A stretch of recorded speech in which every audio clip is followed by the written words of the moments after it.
தேவனே நான் ஓமதண்டையில் இல்லோம் நெருங்கி சேர்வதே என் ஆவல் பூமியில். என்னாகமம் 20ஆம் அதிகாரம் 10, 11, 12. மோசேயும் ஆரோனும் சபையாரை கன்மலைக்கு முன்பாக கூடி வரச் செய்தார்கள்.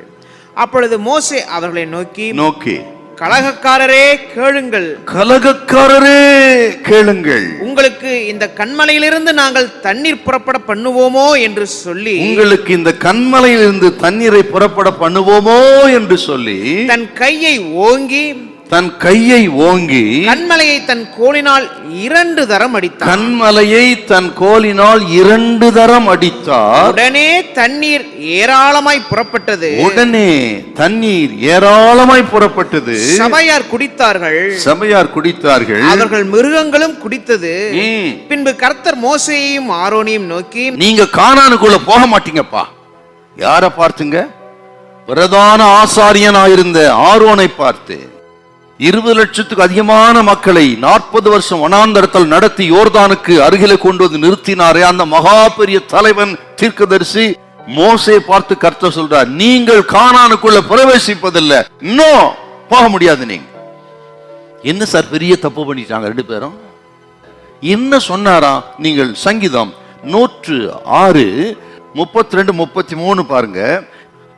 உதடுகளினால பதறி கலகக்காரரே, அவள்தாங்க கண்மலை பார்த்து பேசுனது அடிச்சிட்டார். கர்த்தர் சொல்றாரு, நீங்க கானானுக்குள்ள போக மாட்டீங்கப்பா.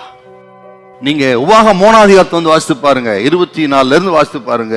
கெஞ்சிறாரு மோசே, யாத பார்க்கட்டும். கர்த்தர் சொல்றாரு, போதும் மோசே, அத குறித்து இனி நீ பேசாத. காரணம் கோபம். எத்தனை துயர்! இது எப்படி பாவமா மாறுது பாருங்க. கர்த்தர் என்ன சொன்னார்? கண்மலை பார்த்து பேசுங்கன்னு சொன்னாரு. ஆனால் மோசே கோபத்தினால கோலை எடுத்து கண்மலையை அடித்து விட்டான். அங்கதான் கோபம் பாவமா மாறுது. கோபம் என்ன செய்யும்னா, நம்ம என்ன செய்யறனே தெரியாம செஞ்சிருவோம். அப்படி கோபம் கொண்டு செய்யக்கூடாதது செய்து நஷ்டப்பட்டு அநேகரை காயப்படுத்தி இருக்கலாம். கர்த்தர் உங்களோடு தான் இன்னைக்கு பேசுறாரு.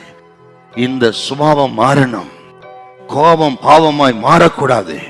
கர்த்தர் சொல்றாரு, இன்னைக்கு மோசேயுடைய பலமே சாந்த கொண்டாங்க, அந்த பலத்தையே பலகீனமாக்கிருச்சு பாருங்க கோபம். மோசேயின் கோபம் தேவனை மகிமைப்படுத்துவதற்கு பதில் அவரையே மகிமைப்படுத்தி விட்டது. அருமையான சகோதரருக்கு நான் சொல்லுகிறேன், உங்க குடும்பத்தை உங்க கோபத்தினால இடிச்சிடாதீங்க. விரதற்கு நான் சொல்றேன், மன்னிங்கள், மன்னிப்பு கேளுங்க. இன்றைக்கு கல்வாரிக்கு வாங்க. கர்த்தர் உங்களை மன்னித்து நம்மை சாந்த குணத்தை கொடுத்து நம்மை பரிசுத்தப்படுத்த நமது ஆண்டவர் வல்லவராயிருக்கிறார். ஹல்லேலூயா, ஹல்லேலூயா.